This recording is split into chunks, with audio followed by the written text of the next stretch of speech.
Great things, great things, great things. Welcome in to Words on a Higher Note, our space to reflect, reset, rise, and remember who we really are beneath the layers. I'm your host, Jalen, and I'm glad you're here. Before we begin, a quick reminder. This reflection is an invitation and a moment to pause and reconnect with yourself. It's not therapy or medical advice. If anything comes up for you that feels like more than you can hold alone, please reach out to someone you trust. Today's reflection is titled, Permission to Pause, Reeling Yourself In from Hustle Culture. This reflection is for anyone who feels like they're stuck on a treadmill, moving too fast, trying to hold it all together, showing up perfectly and still searching for peace in the chaos. It's for the person who keeps telling themselves, I'll rest later, I'll start later, I'll deal with me when everything else is handled. If you've been craving room to breathe and the courage to stop running on autopilot, you're in the right place. Take a deep breath and check in with yourself right now. What is one thing you have been postponing, telling yourself you'll start later? And when you answer that, also ask yourself, is it that you don't have the time now? Or is it that you don't want to feel what comes up when you slow down? I want you to hold on to that thought. No judgment on yourself. Just be honest. And there are so many things, tasks that need to be done, calls that need to be returned, texts and emails that haven't been answered, deadlines, some of them placed on us by others, but mostly we place them on ourselves. And now they all scream now. I need to be dealt with now. And there's a pressure that comes with holding it all. The responsibilities that come up with your job and the passion projects that have been patiently waiting for you to pour into them. It's like a tug of war. You're being pulled from each side. And not just between time and energy, but between what you have to do and what you want to do. And when the list becomes too long and the pace too fast, something happens inside. Anxiety tries to take the wheel. And when anxiety shows up like this, it's not really steering. It's just spinning. It's like frantic energy that feels like movement, but it's actually keeping you stuck. And your mind starts going faster, your body tightens, and everything feels urgent and overwhelming all at once. And that spinning doesn't lead to productivity. It leads to withdrawal, a pulling back, a shrinking, a subtle disappearing act while everything still waits on your attention. And you're running, but you're also disappearing. You're showing up, but you're not actually present. And have you ever felt guilty for resting? Like the minute you stop doing, something inside you whispers, you should be working. You should be producing. You should be more. And that voice isn't your truth. It's conditioning. We have been conditioned. The world we live in equates busyness with value. Hustle becomes a flex, like you're a superwoman or superman. It's presented as proof that you can hold it all, carry everything, even when you are breaking on the inside. The trap is, the more you do, the more you are expected to keep doing. And eventually, you can lose yourself in all that motion. I remember when I was always moving. It wasn't that long ago. Always working on some task for a job or a business, not taking time to stop and just be. And people would notice and they would say, you're always busy, you're always moving, you always got so much going on. And I would chuckle But inside, I felt like I wasn't doing enough to accomplish what I saw in my mind. Like I wasn't living my life. That's what hustle culture can do. It promises fulfillment, but it often delivers burnout. And it's subtle at first. You don't notice it until you realize you've been moving so fast that you haven't felt like yourself in a long time. And I've had to learn something that's not always easy in the moment. And when it gets like that, when the spinning starts and the anxiety is running the show, I reel myself back in. Just yesterday, for instance, I have so many screenshots on my desktop that I know that I need to delete them. And I started deleting them, but I kind of sidetracked. I got sidetracked in deleting that because I was looking for something I had just screenshotted. And in that process, I saw the other ones that I needed to delete. And as I said, I got sidetracked. And I started deleting the screenshots. But then almost immediately, I felt anxious because that's not what I was doing. And so I literally had to force myself to stop. I had to say stop and get out of there, because the more I clicked the boxes to delete, the more anxious I became. And I literally had to stop myself and go back to what I was doing. And as I said, you have to reel yourself back in. And what I mean by that, it's not reeling yourself in. It's not about quitting or avoiding. It's about interrupting the pattern before it pulls you under. It's about recognizing that moment when you have left yourself behind and you are choosing to come back. And when we are in that overwhelmed state, our nervous system is activated. Our body is in a low-level alert mode, even if you're still sitting still. Your breath gets shallow. Your shoulders creep up towards your ears. Your jaw tightens. Your mind races through everything you haven't done yet. Everything that could go wrong.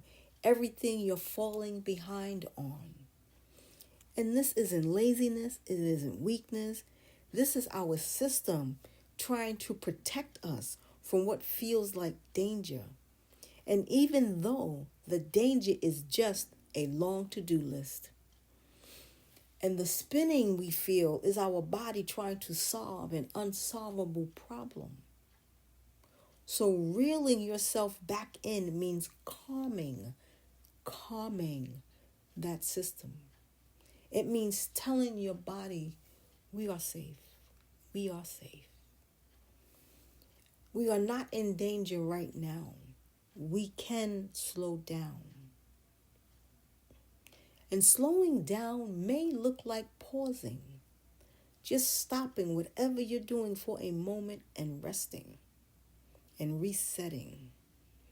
That might look like shifting your attention to something else, not to avoid the list, but to calm your nervous system. Because I know that if I don't center myself, I'll keep spiraling. And sometimes reeling yourself back in looks like moving away from your devices. I know that that's for me. Sometimes I just need to leave and move away from it. Because if I stay planted in front of my computer, my laptop, or my iPad, or my phone screen, my brain stays in go mode. It's like I have to be doing something. There's always something there for me to do, for me to accomplish. And even if you're not actually working, you're still wired to respond, to scroll, to check, and to consume whatever's on that screen. So sometimes pausing looks like standing up, leaving the desk, and letting your body realize we are not on call. We are not working right now. And that movement, that slight movement alone can change your whole system. And sometimes it's a change of scenery. Moving to a different room, a different chair, a different space. Because our workspace carries an unspoken expectation. Our brain associates that spot with performance, with productivity, with what we still need to do. So sitting someplace else, even for 10 minutes, helps our body understand we are allowed to come down from this. And sometimes reeling yourself back in is a physical reset. Walk to the window and look outside. Step outside for 2 minutes and feel the air. Stretch your shoulders, your back, and shaking out your hands. These small physical movements tell your nervous system that the threat has passed and that you can return to a normal state. Sometimes it's changing what you're consuming, food and otherwise. Listening to music instead of checking your inbox, putting on a fictional audiobook instead of scrolling through what you haven't accomplished, watching something that makes you laugh instead of reviewing your calendar. Because when we feed our mind something different, our whole system gets a chance to reset. And sometimes it looks like eating something away from your desk. Like I'll go and I'll eat dinner, not where my desk is, but on the dining room table. It's the same food, different energy, different space, different surroundings. And we're not distracted by the thing sitting behind you waiting to be done. Because if you're at your desk, it's right there in front of you. So it's not really behind you, it's right there. And your body can actually register that you are nourishing yourself, not just refueling to get back to work.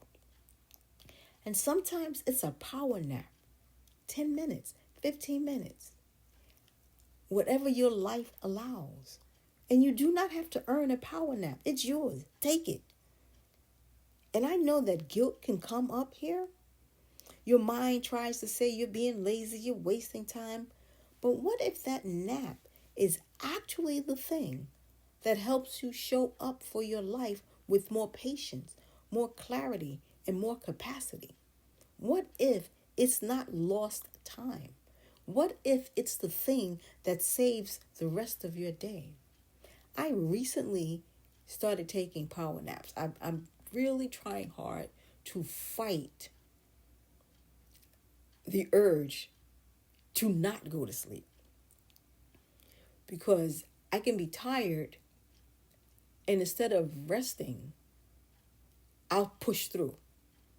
But I'm working on, when my body is tired, take a nap. And I mean, I never knew, because I'm not a napper. But when they say power nap, oh my goodness, it is a power nap. It could be 10 minutes, and I could be like so tired that I cannot keep my eyes open.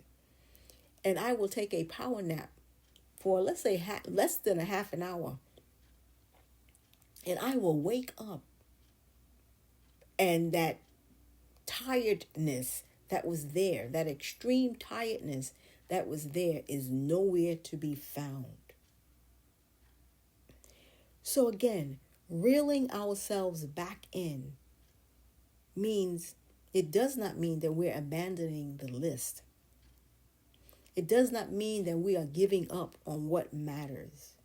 It means that we are creating space so that when we return to it, we return as our awesome selves. And now let's talk about that guilt. Because guilt is often the part that ruins the rest. Because we're feeling guilty, we cannot rest properly. And sometimes when we finally sit down and instead of peace, we feel pressure, our mind starts listing everything we're not doing, everything we should be handling, everything we haven't become yet. And that's productivity guilt. And for many of us, it's connected to an old belief that says, if I'm not producing, I'm not valuable. Let's do that one again. It's an old belief that says, if I am not producing, I am not valuable. If I slow down, I'll fall behind. If I'm not needed, I won't matter. If I'm not needed, I won't matter. We have to get rid of those old thoughts, that old belief. Because your worth, my worth, is not measured in output. Rest, again, does not make us lazy. Rest makes us accountable and showing up for us to make sure that we are in the best possible space. And sometimes guilt is simply proof that we are breaking a pattern that we've been living in for far too long. So when guilt shows up, don't fight it. Interview it. Ask, what belief is underneath this feeling? What am I believing about myself that makes me feel this way? Also ask, who taught me that I have to be exhausted to be worthy? Where did we learn that behavior? Ask, what am I afraid will happen if I stop? And we shouldn't need permission to take care of ourselves. But if you do, I'm giving it to you right now. It's okay to rest. It is okay to rest. All right? In fact, you should rest. Play your favorite music and dance if you feel inspired. Indulge in whatever helps you feel whole again. And when that guilt voice tries to convince you that you're being lazy, challenge it. Say to yourself, I'm safe to slow down. I'm safe to pause. This rest is not weakness, this is wisdom. And rest isn't a reward. Rest is something sweet. It isn't something sweet you earn after you finish everything. No. Rest isn't a luxury. Rest is a need. It is your right. And I hear this all the time in conversations with people. Someone mentions rest and you can see it in their face, the guilt. And this is a lot for educators. We feel guilty for resting. And when I ask one of my colleagues, what are you doing for the weekend? What are you doing for the break? And in their face, you can see like this guilt comes up. And they'll say, oh, I'm resting. And then they'll say something else behind it as if they have to justify why they are resting. And I don't let that slide anymore. I look at them square in the eye. And I say, it's okay for you to rest. It's okay for us to rest. And we don't have to apologize for taking care of ourselves. We don't have to earn it. We don't have to finish everything first before we can rest. And I'm learning that not all rest is actually restful. Because sometimes we say we're resting, but we're still in the same posture, the same room, the same screen, the same tension, just with different content. And our nervous system hasn't actually downshifted. Our body doesn't feel the permission to come down. So rest might mean, again, changing the environment on purpose. It might mean moving to a different room, a different chair. And I know that I said this earlier, but I think it needs to be repeated because we need it to break up what we've been believing. what we were taught to believe. And they say that repetition is the mother of learning. So you may hear similar or the same things repeated, but it's because we're trying to break up a thought pattern. So again, rest may mean changing your environment on purpose. It might mean moving to a different room, a different chair. It might mean eating without looking at a screen. It might mean listening to something that takes your mind somewhere else entirely. It might mean doing absolutely nothing, which is much harder than it seems. It is much harder because if you are wired and trained to always be doing something, doing nothing is going to, oh my goodness, that's going to cause you anxiety at first until you start getting used to doing nothing. And I would say that if that's going to be one of your actions to get out of that hustle culture, slowly move into that. Don't say, oh, I'm just taking a half an hour, I'm doing nothing, when you're used to filling every moment of your life with something. Maybe do it for 5 minutes until you're comfortable. And then add 5 minutes until you're comfortable. And then keep adding. Keep adding. And one of the ways I relax is I'll eat my food on the dining room table, and there's a TV there. So I'll watch a show that I love, something that's going to like make me laugh. It's usually something that I'm going to laugh at. And so I'm eating. Yes, I am in front of another screen. I am. But that screen is not requiring anything of me other than laughter. And so there's a low hum that follows a lot of us around. That's saying you should be doing more, you should be further along. But most of those shoulds aren't even ours. They're borrowed. They're handed down from family, society, social media, and expectations that always don't fit the life we're actually living. And I caught myself in that spiral recently. I was looking at someone's routine, routine in quotes, and suddenly thinking I wasn't doing enough. I wasn't journaling. I wasn't exercising. The right ingredients. Maybe it wasn't in my smoothie. I should be doing this before sunrise. All of these things go through or went through my head and can go through your head when you see someone else who looks like they're winning.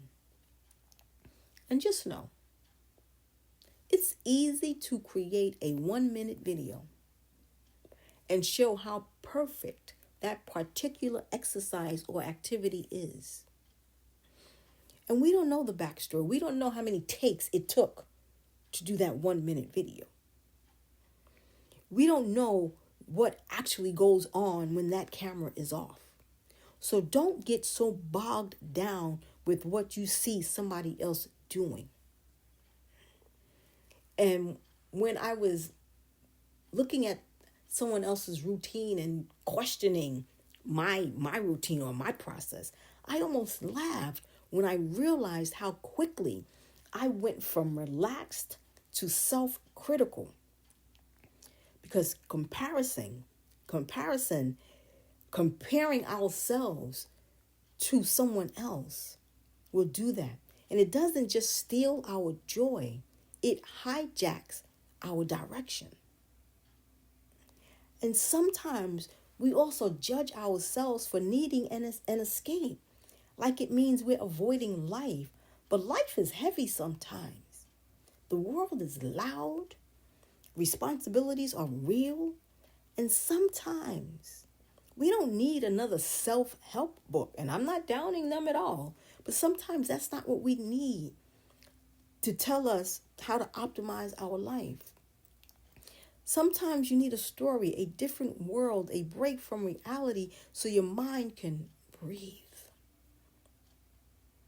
I intentionally listen to fictional audiobooks because reality can be intense. And for me, fiction gives my brain permission to stop problem solving for a little while.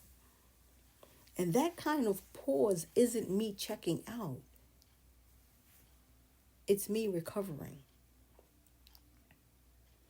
And now I'm going to give you a pause menu, 5 options. It's not a perfect routine, it's just a menu. Because some days you don't need motivation, you need options. And I want you to pick one, and I want you to do it today, not tomorrow, today. Option 1, move away from your devices for 10 minutes. 10 minutes, that's it. Not to do something productive, just to stop the constant input. 10 minutes away from your devices, and that includes your phone. Option 2, eat one of your meals away from your workspace. Again, you have the same food, you just have a different energy because you're in a different space. Option 3, take a power nap. 10 minutes, 15 minutes, whatever time you can give it, take it. And again, you do not have to earn it. Option 4, put on a fictional audiobook or some music. Let your mind leave real life for a moment. Life is heavy and you are allowed to breathe. Option 5, step away and transition before engaging with what comes next. If you're in a car, sit there for 2 minutes. Turn it off and just sit there before you go in. If you're at a desk, move to another space. If you're anywhere, just find one spot that feels like a pause point before you move forward. No talking, no phone, it's just a transition. Pick one. And if you want to make this more realistic, add a time to it. For instance, let's say after I finish this, let's say lesson, let's say a teacher, after I finish this lesson plan, I'm going to take a power nap.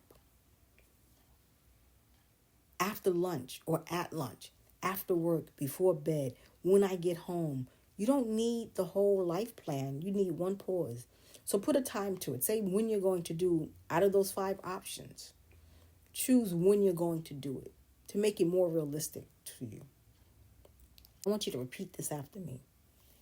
And if you're not in a place to say it out loud, think it. I don't have to earn rest. I don't have to carry it all. I can do one next thing. I can come back to myself. And I can begin again without punishment.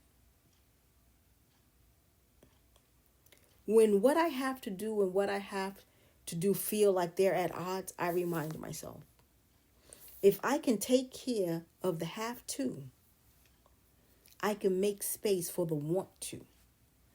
Not out of obligation, but out of intention. Because what I want to do matters. But if I never clear the path, I'll never get to it. Stress says, do everything right now or you're failing. Aligned urgency says, do the next right thing because your life matters. So many people delay their healing, delay their joy, their dream, their boundary, delay the conversation, delay the beginning. And one day, we realize that waiting for the right moment has become your moment. The life we were waiting to live has already been happening. And we don't have to sprint. We just have to stop postponing ourselves. And sometimes the pause is what helps you return to yourself so you can move forward in the right direction. And time is not promised. That's not meant to scare you into doing more. It's meant to wake us up to what matters, to waken us up to what matters. And a quick note before we do this. This is a grounding moment for reflection and self-connection. If you're driving, keep your eyes open and stay safe. Just soften your shoulders and your grip. And wherever you are, let yourself settle into this moment.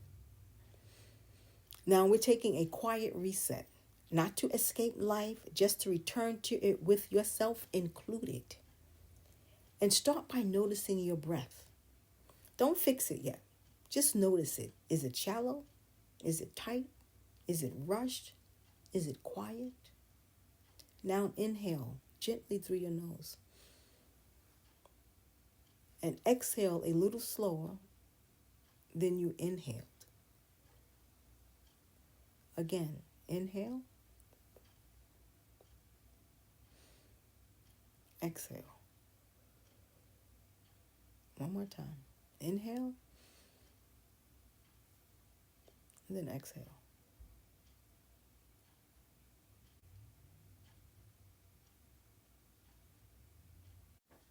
Now do a quick body check. Unclench your jaw. Drop your shoulders away from your ears. Relax your hands. And if you can, let your stomach soften.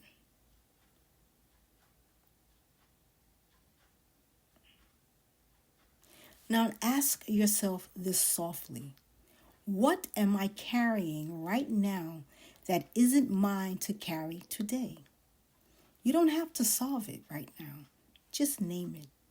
Is it pressure, expectation, proving, comparison, fear, being available? Whatever comes up, name it without passing judgment on yourself.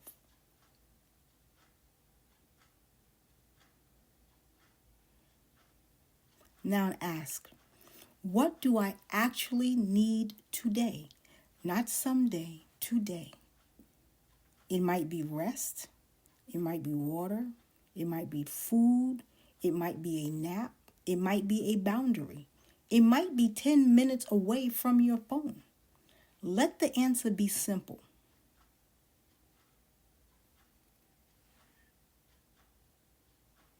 Now, we're going to release one small thing, one of those things. We're going to release it.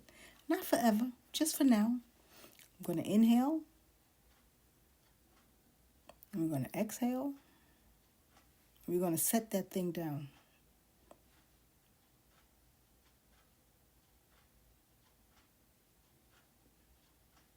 Now, choose one gentle next step. This is not the whole plan. This is just the next step. And what is one supportive thing?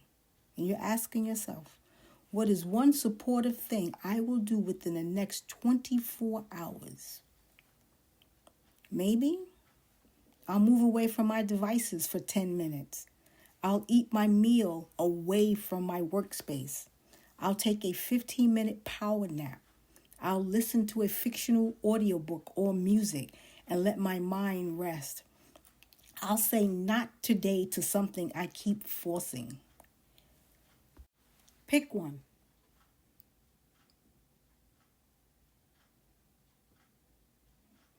And if you can, add a time just to honor yourself. I'll do it at lunch. I'll do it after work. I'll do it before bed. I'll do it when I get home.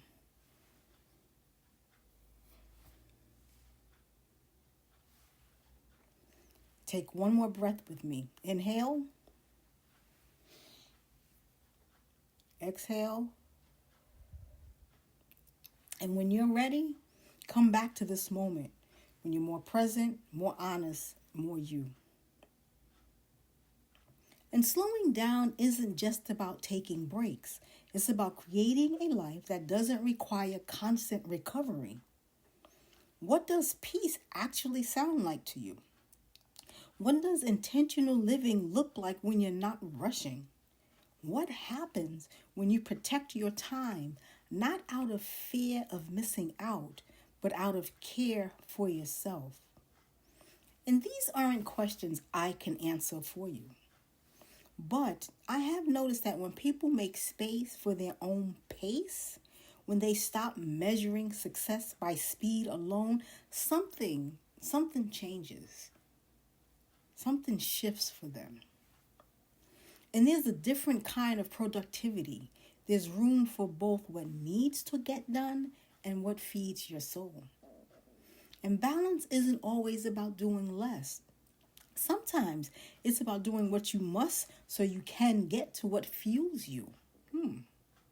And let the checkbox be stepping stones, not cages. Let your list serve you, not swallow you.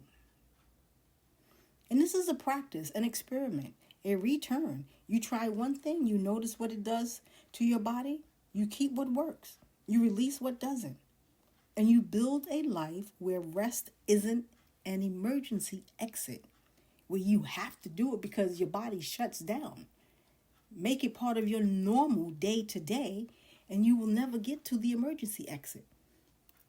Make it a normal part of your design, your life. And fear of the unknown stops people every day. Not because they don't want a better life, but because they don't want to risk disappointment, rejection, or failure. And perfectionism can look like wisdom, but it often functions like fear. If it can't be perfect, I won't start. If I can't do it all, I won't do anything. And that's something that I addressed in reflection number 4. Stop overthinking and make it happen. Go back and listen to that. But done, saying that I'm done, I check this off, teaches you more than perfect ever will. And clarity doesn't always come from thinking. Sometimes clarity comes from trying. So if you're listening to this thinking, I'm sure there's so much more I can do to pause. You're right. But you don't have to find all of it today. Not all at one time. Take the baby steps. You don't have to have the perfect pause plan. You don't have to do it all at once. Start with one small thing. Start with what feels possible so that you are not becoming overwhelmed at the entire picture. Today's reminder is simple. When it all gets too loud, breathe. Reflect, reel yourself back in, and when you have come back to yourself, you can begin again. If this reflection offered a thought, a feeling, a moment of clarity, you're invited to share it. Post it, leave a comment on the Words on a Higher Note listen page or on the streaming platform where you're listening. Let's stay connected. Follow or subscribe so future reflections meet you when they arrive.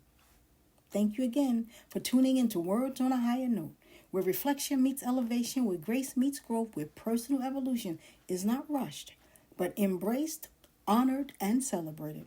Until next time, keep listening for the higher note.